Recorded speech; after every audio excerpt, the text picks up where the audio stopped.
Bon nombre d'enfants de Dieu sont là à attendre à compter les jours. Ils s'imaginent être dans une sorte de hiatus, dans un lieu où la véritable œuvre de Dieu n'a pas d'impact sur leur vie. C'est faux. Tournons le dos à de telles pensées. Cette mentalité est traîtresse. Il est possible que nous ne soyons pas encore entrés dans notre ultime vocation, mais nous y sommes de façon relative, dès à présent. Et nous n'y entrerons jamais pleinement, à moins de mettre à profit toutes les possibilités que nous avons sous la main, maintenant même. Une telle situation est d'ordre préparatoire.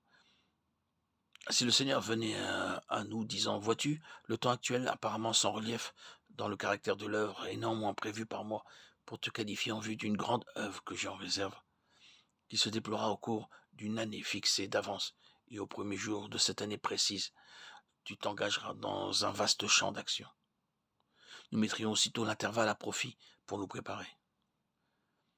Mais Dieu ne fait pas cela, et cependant, il se pourrait bien qu'à un moment précis, inscrit dans le plan de Dieu pour notre vie, il y ait un départ vers une tâche très importante.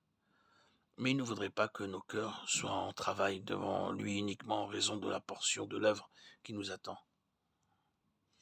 Il désire que nous soyons travaillés intérieurement au sujet de notre union de cœur avec sa personne.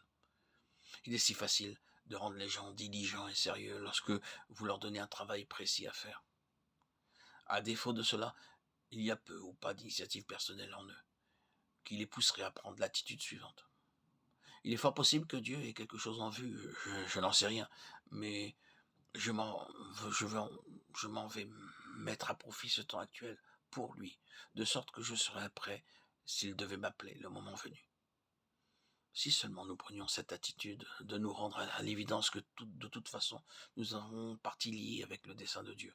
Et si nous nous y appliquions de tout notre cœur, nous découvririons que nous étions déjà en plein dedans. Notre présente situation est rattachée au dessein de Dieu par un lien très fort. Et si nous suivions cette ligne, si nous prenions cette attitude, nous verrions affluer en nous des énergies par notre détermination à poursuivre cet objectif. Par manque de vision, le peuple s'en va en morceaux.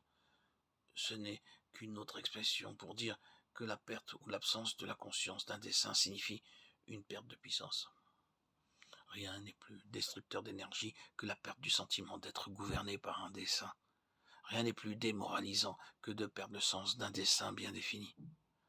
Si l'ennemi peut trouver accès en nous pour nous donner le sentiment qu'après tout, nous sommes mépris sur notre vocation, notre vie, notre œuvre, et qu'en pensant que Dieu nous confiait une tâche, bien que ce n'était pas vraiment le cas, que tout cela est faux et qu'il n'a jamais eu cette pensée, alors l'ennemi nous a démonis. Nous voilà, faibles, impotents, démoralisés, incapables de faire face à quoi que ce soit. Il faut absolument éviter cela. Nous sommes appelés selon son dessein.